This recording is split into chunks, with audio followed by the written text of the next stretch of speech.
Bom, como vocês sabem, eu me chamo Beatriz e eu decidi que iria separar meus relatos por etapas. E eu gostaria que você assistisse esse vídeo até o final sem pular nenhuma parte, porque é de fato muito importante. Acho que para poder contextualizar um pouco a história, eu deveria começar quando eu tinha apenas 9 anos. E bem nessa época eu acabei de sair de outro estado para morar em São Paulo, e foi a mudança mais difícil que eu já enfrentei na vida. Porque já fazia anos que eu estava na mesma escola e continuei convivendo com os mesmos amigos. Então ter que me separar deles foi uma das coisas que mais me partiu o coração, mas não tinha como alterar a decisão da mudança. E como esperado, eu precisei me adaptar a uma nova escola. Mas infelizmente eu não tive nenhum amigo, porque eu era uma pessoa de fora. E por mais que as crianças devem ser cobertas apenas de pureza, de diversão, eu já criticava muito meu corpo nessa época, julgava minha própria aparência. E nessa mesma época, acabou ocorrendo a separação dos meus pais, o que também foi outra fase difícil da minha vida. Mas acabei acostumando bem rápido, apesar de tudo. E eu tenho que confessar que eu sempre preferi passar mais tempo com a minha mãe. Só que conforme os dias iam passando, mesmo que eu tentei muito, eu não conseguia me sentir bem na escola que eu tava. E essa foi a primeira vez que eu desencadeei a sensação de estar desconectada. Acho que a minha primeira ferida que eu realmente senti a profundidade foi quando eu namorava com um rapaz, que no início ele era tudo pra mim. E conforme a gente foi crescendo, os meus sentimentos só intensificavam. E infelizmente com o tempo, ele acabou não demonstrando se importar de verdade com o relacionamento. Ele já não mandava mais mensagem com tanta frequência, não demonstrava mais tanto respeito. E à medida que eu sentia que o relacionamento só esfriava, isso desencadeou muitas crises de ansiedade. Eu comecei a sentir muita angústia, chorava e comecei a desbloquear meus primeiros sentimentos de que o problema de tudo era eu. E depois de tanto reprimir meus sentimentos, eu decidi que iria conversar com a minha mãe sobre esse assunto.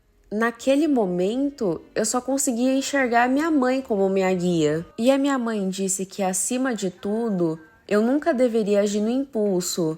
E eu sempre tentaria buscar primeiramente pelo diálogo. Mas se eu não conseguisse nenhum resultado com isso, eu iria largar de mão. E assim eu tive o meu primeiro diálogo para tentar alinhar o relacionamento. E depois de um tempo que eu tive esse primeiro diálogo, eu não senti muita mudança de comportamento. Mas de qualquer forma, eu ainda insistia muito no relacionamento, porque eu não imaginava minha vida sem ele. E de novo, eu não senti mudança. E nesse meio tempo, eu já estava desenvolvendo autossabotagem e simplesmente não estava aguentando mais as crises. E além disso, eu também estava estranhando os meus colegas. Eu senti um afastamento repentino e um comportamento hostil deles em relação a mim. E uma madrugada em específico, eu não parava de chorar por nada. Eu vivia refletindo sobre o porquê o meu relacionamento estava esfriando tanto e principalmente por que eu nunca recebia nenhum reconhecimento por tudo que eu estava fazendo pelo meu namorado na época. Por mais que eu não sou uma pessoa necessariamente religiosa, eu vivia pedindo para Deus para que as coisas começassem a se alinhar no meu relacionamento. Até que eu tava rodando o TikTok para tentar me distrair um pouco e chegou um vídeo dizendo que Deus queria falar comigo.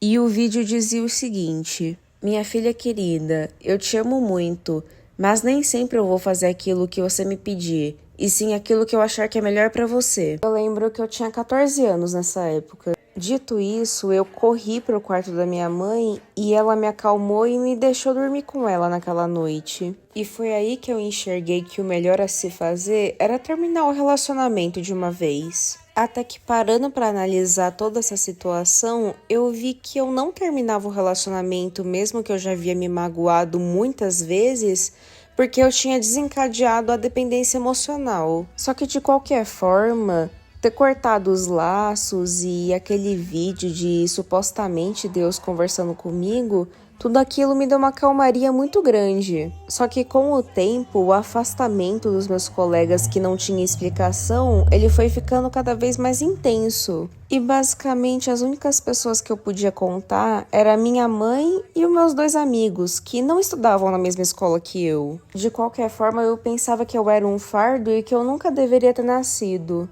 E por mais que até hoje a minha mãe seja uma das pessoas que eu mais confio no mundo, esse é um assunto muito delicado para mim conversar com ela. E inclusive, mãe, se você estiver assistindo isso, eu queria que você soubesse que eu me arrependo profundamente de não ter corrido para os seus braços nessa época. E nessa época também eu ia embora da escola de ônibus. E eu ficava vidrada observando o movimento dos carros enquanto eu estava no ponto e refletindo o quanto talvez seria melhor se eu me jogasse. Mas eu sabia que, mesmo que eu queria muito sumir, eu sabia que a minha mãe ia acabar pensando que ela foi uma mãe ruim ou que ela não foi presente o suficiente. O que não é nem um pouco verdade, porque minha mãe é até hoje meu porto seguro. E eu sei o quanto ela trabalha duro para tentar me manter. E por sorte eu acabei conhecendo uma garota que estudava na ETEC. E mesmo que eu conheci bem pouco dela naquele tempo, eu já cheguei a desabafar e já chorei na frente dela também.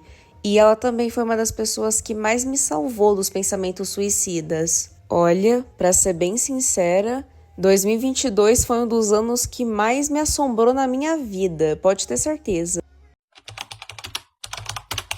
Chegamos na terceira e penúltima etapa. Esse tópico já é um pouquinho mais impactante porque as coisas que eu vou contar agora aconteceram exatamente no ano passado. Ou seja, não faz muito tempo, é uma coisa que às vezes me pega um pouco, mas agora eu tô bem pra falar sobre isso. Todos os assuntos que eu levantei na etapa anterior, tudo aquilo aconteceu comigo quando eu tava no 9º ano. E aí agora, quando eu entro no ensino médio, eu mudei de escola de novo, já passei por muitas escolas, porque eu me mudava muito. Quando eu cheguei nessa escola nova, as coisas pareceram que já estavam se estruturando de novo. Mas desde sempre, uma coisa vinha martelando na minha cabeça, é que basicamente, quando eu achava que as coisas estavam começando a dar certo, sempre vinha uma voz assim, zumbi no meu ouvido. Sabe que nem quando você tá dormindo e vê um mosquito aqui, zumbi no seu ouvido? Basicamente era uma voz aqui que vinha aqui, né, me perturbar, dizendo que as coisas iam dar errado de novo, que mais pra frente eu teria que enfrentar a maior bomba assim da minha vida. Só que de início eu tentei não dar trela pra essa tal dessa voz que tava vindo no meu ouvido falar essas coisas. Só que mais pra frente, eu não fazia ideia do tamanho da explosão que tava me aguardando. Quando chegou no ano passado, tava começando a rolar meio que uns conflitos, assim, entre os meus colegas, assim, do grupo que eu fazia parte na época. E aí, eu sem querer, entre aspas, acabei me metendo, só que sem intenção de melhorar ou piorar a situação. E essa foi a pior coisa que eu poderia ter feito, que eu me arrependo até hoje. E por conta de eu ter me metido, acabou também rolando umas exposições meio que involuntárias. Eu não vou entrar em detalhes porque é uma situação mais pessoal. E realmente aquilo gerou muitas confusões entre mim e os meus colegas da época. Mesmo que eu não tive intenção de melhorar ou piorar a situação, eu não deveria nem ter me metido para começo de conversa. E basicamente a única coisa que eu pude fazer para tentar amenizar a situação foi admitir, né, para os meus colegas da época que eu agi errado sim, que eu me meti na situação basicamente como um acidente. Porque não era minha intenção que as coisas escalonassem. Mas o resultado foi o afastamento deles, eles não queriam mais olhar na minha cara. E eu não julgo eles, porque de fato, eu tô falando só por cima a situação, vocês não têm muita ideia do como que foi. Mas eu sei o impacto que deu pra eles essa situação. Mesmo que eu tenha pedido desculpa 1 milhão de vezes pela atitude que eu tive, que eu reconheci tarde demais que tava errado. Mesmo assim, eu tentei entender o lado deles de não quererem olhar mais pra minha cara, preferir cortar contato. Porque de fato a situação foi muito delicada e é muito pessoal mesmo. E mesmo que eu tentei me redimir, eu tentei fazer minha parte de mostrar que eu reconheci o meu erro, o peso de culpa ficou aqui pesando no meu peito por um bom tempo. E a única coisa que eu queria naquele momento não era implorar a amizade deles de volta, porque eu sei muito bem que seria muito difícil para eles confiarem em mim de novo. Mas eu só queria que eles soubessem que se eu pudesse, eu teria agido de outra forma. E antes disso tudo acontecer, lembram que eu falei da menina que eu conheci, que estudava na ETEC? Eu também acabei tendo que me afastar dela, por outros motivos mais pessoais também. Então, basicamente, eu tinha perdido, né, uma amiga que era muito importante e tive uma atitude que no final só acabou machucando as pessoas. E no final eu acabei me machucando também. E mais uma vez, a ideia de martelou na minha cabeça, de novo veio aquela sensação de que eu era um peso, só tava estragando as coisas. E durante aquele ano, por muito tempo, eu acreditei que a minha existência não deveria ter acontecido. Mas depois de um tempo, eu comecei a praticar uma coisa que é até o título do primeiro livro de autoajuda que eu li, que se chama Faça as Pazes com Você. Inclusive, esse livro eu tinha pegado emprestado da clínica que eu fazia terapia. E a minha psicóloga, né, tava me explicando que eu deveria começar a me entender mais, a me escutar mais. E foi aí que eu comecei a tentar fazer as pazes comigo todo santo dia. Eu fiquei colocando na minha cabeça que eu tinha pedido desculpas, eu reconheci meus erros. Só que aí os meus colegas terem optado por tomar distância foi porque eles tinham os motivos deles, adotar processos para aquela situação e preferiram um outro rumo. Assim eu aprendi que você entendendo suas ações, você tentando mudá-las quando você viu que ela impactou para outras pessoas, isso já é um grande passo para você começar a se ver com outros olhos, com aqueles que, mesmo caminhando no escuro, vivem procurando pela luz. E se por acaso você for me perguntar, Bia, mas você se curou 100% de todos os seus problemas?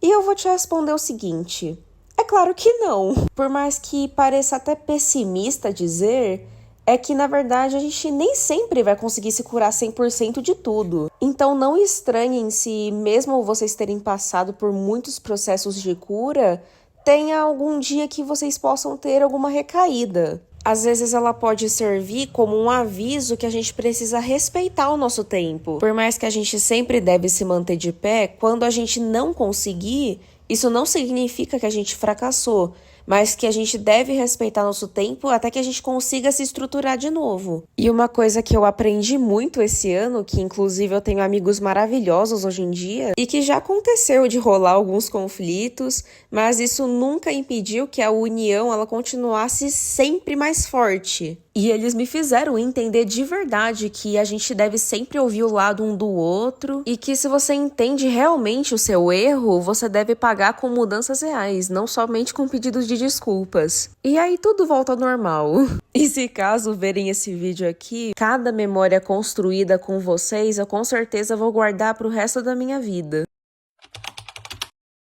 Uma coisa que a minha mãe sempre me fala é que a nossa mente é sempre o nosso pior inimigo. E existe uma maneira de fazer com que ela se torne nossa amiga. A gente precisa trabalhar ela, por assim dizer.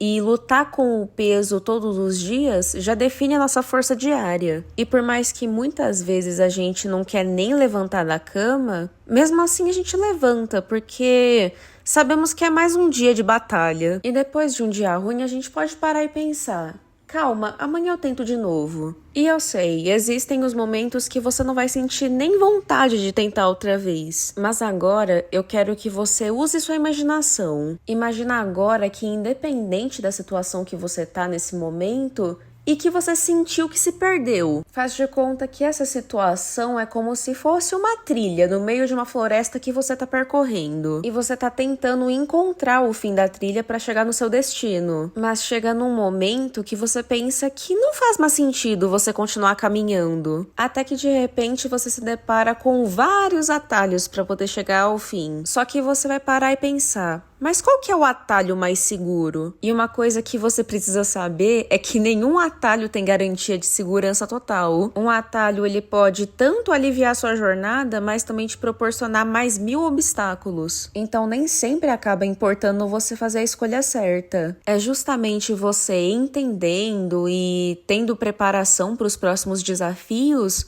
que vai te permitir chegar ao fim da trilha. Dessa forma, você adquire para você mesmo a prudência, ou seja, cuidado e cautela. E terminando de editar o vídeo, que eu venho aqui falar para você que se você tá passando por uma situação difícil, às vezes você não sente que tem alguém para desabafar, apesar de que eu não demonstrei tanta emoção assim no vídeo, eu te entendo completamente, porque mesmo que eu citei muito a minha mãe no vídeo, e minha mãe até hoje é uma das pessoas que eu mais confio no mundo, às vezes, como minha mãe trabalha muito, nem sempre ela tem tempo de conversar comigo sobre essas coisas. mas eu sempre converso com ela quando dá, então realmente eu não tô sozinha porque minha mãe tá sempre comigo. Mas eu sei que tem muitas pessoas que nem sempre podem contar com o apoio do pai ou da mãe e nem sempre são rodeadas de amigos para ter esse apoio também. Vou deixar aqui na tela o meu Insta e aí você pode me mandar uma mensagem no direct, me contando a sua história, me dizendo o que você tá sentindo ultimamente, como tá sendo sua batalha diária. E quero mostrar que ainda existem pessoas que se importam com você e a sua vida tem valor. Então nunca se esqueça que a vida é única, insubstituível e cheia de chances para você recomeçar.